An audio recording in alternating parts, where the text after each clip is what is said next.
Hello Internet! Hello Internet! We're Piou Piou. And Azrod. So one of the cockatiels just flew out of the enclosure.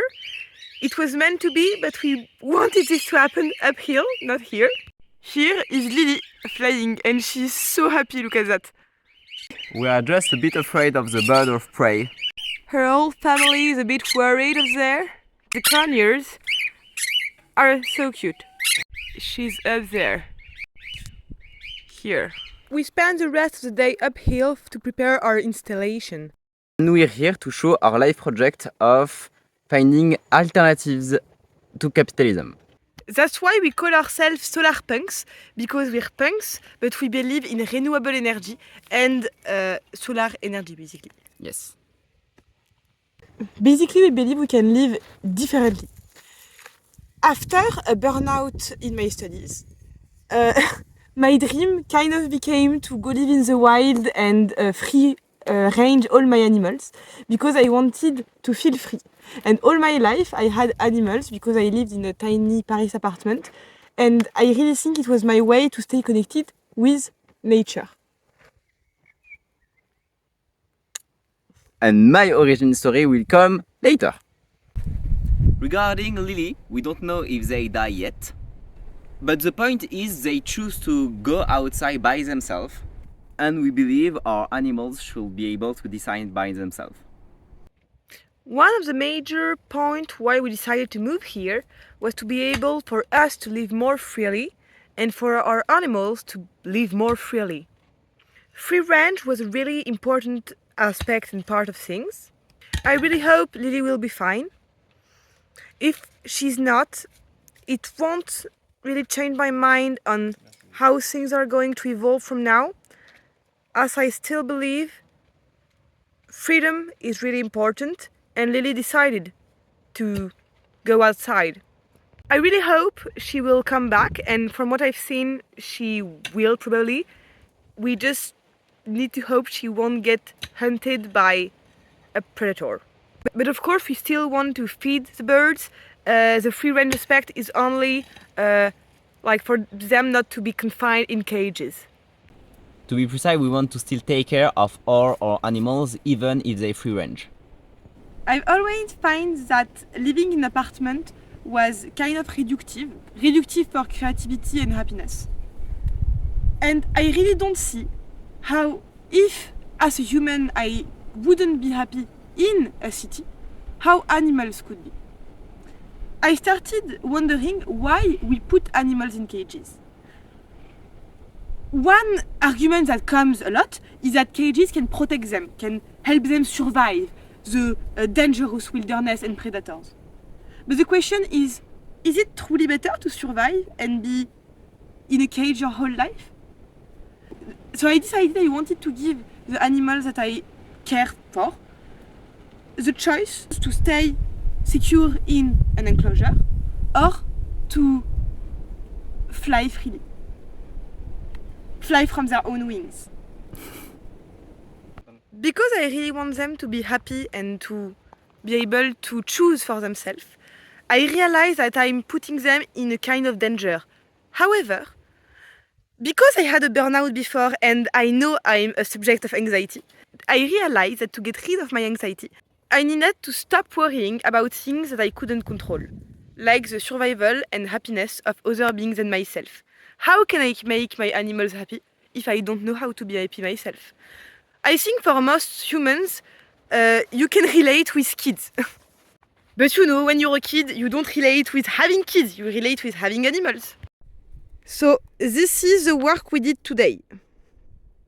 Now it's flatter. We think it's flat enough to welcome the cage now. So the next step is to move all the birds uphill, and we are going to try to find Lily again.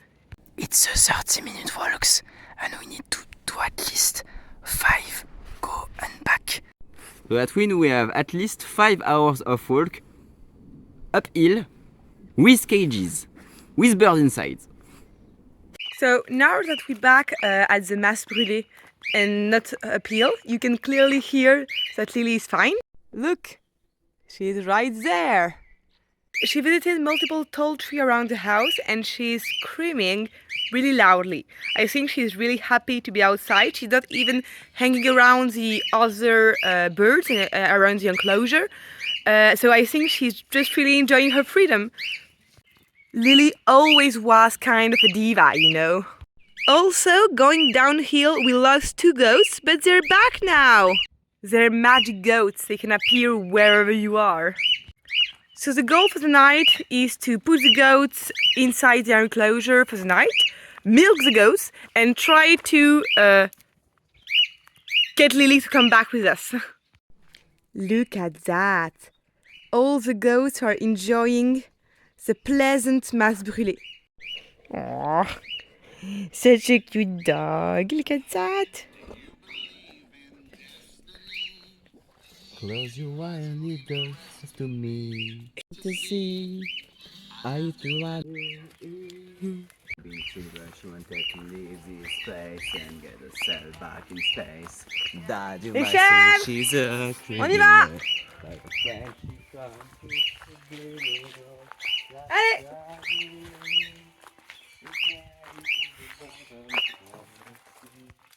If Lily was really panicking, I think she would hang around the enclosure with the other birds. Because she decided to come out by herself and she's sticking around the area, so she isn't just getting lost, but she isn't sticking around the exact place where the birds are. I think she's just enjoying herself. Look at that! Goats following.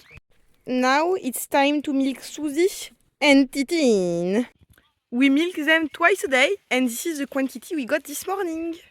Have a nice evening. See you tomorrow. And this is what we get at the end of the day.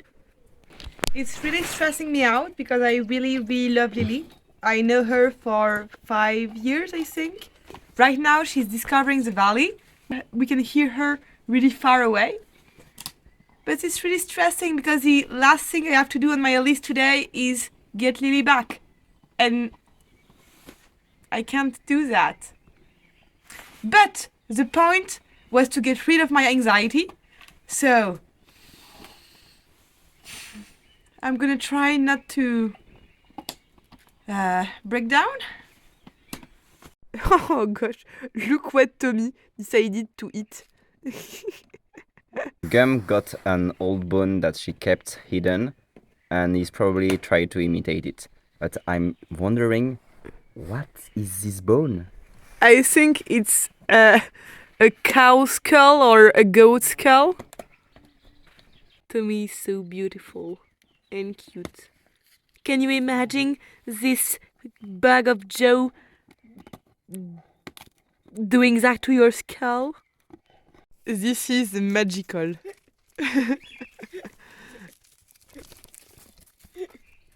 So now I think Gum decided that this is her bone. To be precise and to be clear, this is really old. Really old. This is Gum's bone. This one had meat when we gave it to her. This was there 6 months ago. So tonight the temperature of the outside should go around 10 degrees Celsius. Because we don't want Leon to die of cold, we keep her with us at night. But because the days are getting warmer, we're trying to measure how cold it will get during the night. Currently the colder was 2 degrees Celsius, so she would have died. By monitoring the temperature at night, we can have an idea if it's safe to let her in her terrarium at night. As you can see now, this is recalibrated, so the maximum temperature, minimum and the current one are the same. During the night a new minimum will come, and if this is above 10 degrees Celsius, this means we can finally have Leon back outside. Like that. Allez dans la grande. Allez, bouge-toi bien. So this used to be a water holder, and we're basically sleeping with it at night, so Leon can have an under the blanket heater. Look, you can drink some chameleon.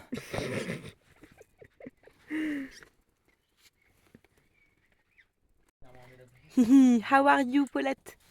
How are you? Boop boop boop. Here, coucou Paulette. We can be hopeful for Lily because she's one of the most individual birds we have. Independent also.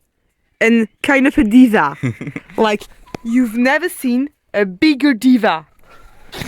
Basically, the only way we get to her was with food. And not any food, like tasty ones. Her favorite thing was to come eat in our plate our pasta. And she was doing it quite a lot, which was hilarious. Maybe there are some old videos with that. But I've heard Lily. this is really impressive because around this part there are some swallows that do a migration. And I've seen swallow fly. Those are cockatiels, and Lily has a similar flight to a swallow. This is incredible. And for a notion, she only lived in apartment. She never really lived outside. She was born in an apartment.